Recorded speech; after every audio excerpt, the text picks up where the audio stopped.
नमस्कार साथियों, राजस्थान विधानसभा चुनाव 2023 आपको अभी तक मालूम नहीं है कि इसी साल के अंत में राजस्थान, मध्य प्रदेश, तेलंगाना, छत्तीसगढ़ वहीं मिजोरम में भी विधानसभा के इलेक्शन है। ऐसे में राजस्थान के विधानसभा चुनाव को लेकर सी वोटर टीम ने अपने हाल ही में एक ओपिनियन पोल जारी किए, लेकिन वो ओपिनियन पोल इतने चर्चित नहीं हुए। लेकिन उन्हीं ओपिनियन पोल को बाद में एबीपी न्यूज ने जारी किए तो जनता का ध्यान इन्हीं ओपिनियन पोल पे ही रह गया, क्योंकि ये ओपिनियन पोल ये सभी न्यूज चैनलों ने बता दिया है कि अगर राजस्थान में किसी ओपिनियन पोल के अनुसार सरकार बनेगी तो वो आज ही हम आंकड़े आपके सामने लेकर हाजिर हो गए। लेकिन उससे पहले कुछ चर्चा करते हैं राजस्थान की राजनीति को लेकर, इतिहास को लेकर। तो राजस्थान के कई वर्षों का इतिहास उठा के देखा जाए साथियों, तो राजस्थान में ऐसा कभी नहीं हुआ है कि लगातार एक ही पार्टी की सरकार बने। यानी कि वर्तमान में कांग्रेस पार्टी की सरकार है तो अगली बार फिर से कांग्रेस पार्टी की ही सरकार बने। प्रत्येक 5 वर्ष में आपको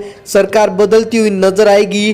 तो क्या ऐसा ही इस बार होने वाला है? कांग्रेस से बदलकर बीजेपी पार्टी की सरकार बन जाएगी, या फिर जो अशोक गहलोत ने बड़ी बड़ी योजनाएं निकाल रखी है, वही जो राहुल गांधी के प्रयास है भारत जोड़ो यात्रा को लेकर, इससे जनता मोहित होकर इस बार राजस्थान में फिर से कांग्रेस पार्टी की बनाएगी सरकार। हाल ही में कुछ जो सर्वे जारी हुए थे जिनमें प्रतिशत के आधार पर बातचीत हुई, तो साथ ही उनमें सबसे ज़्यादा प्रतिशत मिले जो राहुल गांधी के पक्ष में मिले। द्वितीय नंबर पर जो बीजेपी पार्टी के नेतृत्व करता है या जनता जो देखती है चेहरा, उसको पीएम मोदी को मिले। वहीं आज को लेकर चलते हैं आपको सर्वे की तरफ। पहला जिला आपके सामने कोटा आ चुका है, जिसमें कुल 6 विधानसभा की सीट है, जिनमें से बीजेपी के खाते में 2 सीटें, कांग्रेस पार्टी के खाते में 4 सीटें, आरएलपी व अदर पार्टियां 0 पर करौली, जिसमें कुल 4 विधानसभा की सीट है, जिनमें से बीजेपी व कांग्रेस दोनों के मध्य 2-2 सीटों पर टक्कर बताई जा रही है। तो आरएलपी व अदर पार्टियां 0 के रुझान पर ही नजर आ रही। बात करें सीकर की तो कुल 8 विधानसभा की सीट है, जिनमें से बीजेपी के खाते में 3 सीटें, तो कांग्रेस पार्टी के खाते में 5 सीटें, आरएलपी के खाते में 0, अदर पार्टियां भी 0 पर। वहीं बात करें अगर चूरू की तो चूरू में कुल 6 विधानसभा की सीट है, जिनमें से बीजेपी व कांग्रेस दोनों के मध्य 3-3 सीटों पर टक्कर बताई जा रही है। तो आरएलपी व अदर पार्टियां 0 पर। राजसमंद जिसमें कुल 4 विधानसभा की सीट है, जिनमें से बीजेपी व कांग्रेस दोनों के मध्य यहाँ पर भी 2-2 सीटों पर कांटे की टक्कर का माहौल देखने को मिलेगा। तो आरएलपी व अदर पार्टियां 0 पर। पाली की बात करें तो साथियों पाली में भी टक्कर का माहौल देखने को मिल रहा है।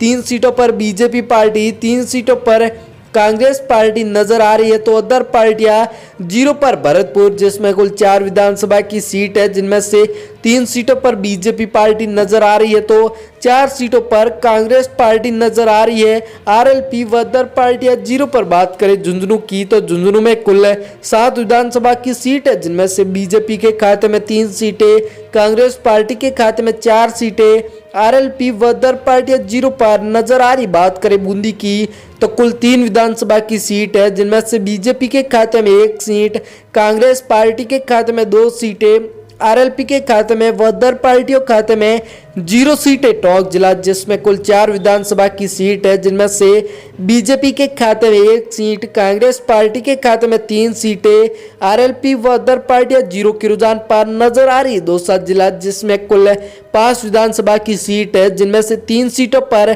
कांग्रेस पार्टी आगे नजर आ रही है, तो आरएलपी के खाते में 0, बीजेपी के खाते में 2 सीटें नजर आ रही। 12 जिला जिसमें कुल साथियों 4 विधानसभा की सीट है, जिनमें से बीजेपी व कांग्रेस दोनों के मध्य सर्वे के मुताबिक कड़ी टक्कर बताई जा रही है 2-2 सीटों पर। अन्य पार्टियां 0 पर। बीकानेर की बात करें तो बीकानेर में कुल 7 विधानसभा की सीट है, जिनमें से बीजेपी के खाते में 2 सीटें, कांग्रेस पार्टी के खाते में 5 सीटें, आरएलपी व अदर पार्टियां 0 पर नजर आ रही। श्री गंगानगर की बात करें तो कुल 6 विधानसभा की सीट है, जिनमें से साथियों इस बार बीजेपी पार्टी 4 सीटों के साथ आगे नजर आ रही है। आरएलपी के खाते में कोई सीट नहीं, कांग्रेस 2 पर। सिरोही की बात करें तो कुल 3 विधानसभा की सीट है, जिनमें से बीजेपी के खाते में 2 सीटें, यहाँ पर कांग्रेस पार्टी के खाते में 1 सीट, आरएलपी व अदर पार्टियां 0 पर नजर आ रही। जालोर जिला जिसमें कुल 5 विधानसभा की सीट है, जिनमें से बीजेपी के खाते में 2 सीटें,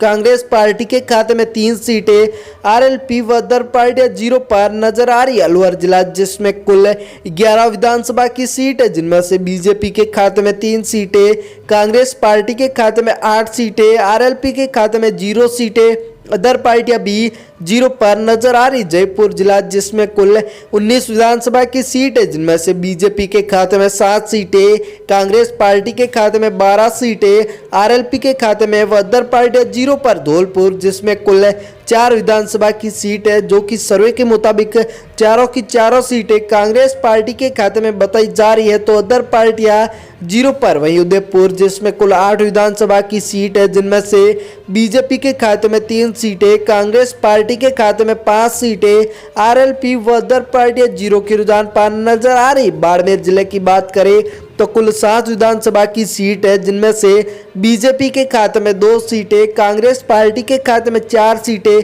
1 सीट आरएलपी के खाते में, अदर पार्टियां 0 के रुझान पर नजर आ रही है। हनुमानगढ़ जिसमें कुल 5 विधानसभा की सीट है, जिनमें से बीजेपी के खाते में 2 सीटें, यहाँ पर कांग्रेस पार्टी के खाते में 3 सीटें, आरएलपी व अदर पार्टियां 0 पर नजर आ रही। भीलवाड़ा जिला जिसमें कुल 7 विधानसभा की सीट है, जिनमें से बीजेपी के खाते में 2 सीटें, कांग्रेस पार्टी के खाते में 5 सीटें, आरएलपी व अदर पार्टियां 0 के रुझान पर नजर आ रही। अजमेर जिसमें कुल 8 विधानसभा की सीट है, जिनमें से बीजेपी के खाते में 3 सीटें, कांग्रेस पार्टी के खाते में 5 सीटें, आरएलपी व अदर पार्टियां 0 के रुझान पर नजर आ रही है। नागौर जिसमें कुल 10 विधानसभा की सीट है, जिनमें से सबसे अधिक आरएलपी के खाते में 4 सीटें, वहीं कांग्रेस के खाते में 3 सीटें, बीजेपी के खाते में 3 सीटें, अदर पार्टियां 0 पर। जोधपुर आ चुका है जिसमें कुल 10 विधानसभा की सीट है, जिनमें से 3 सीटों पर बीजेपी नजर आ रही है, तो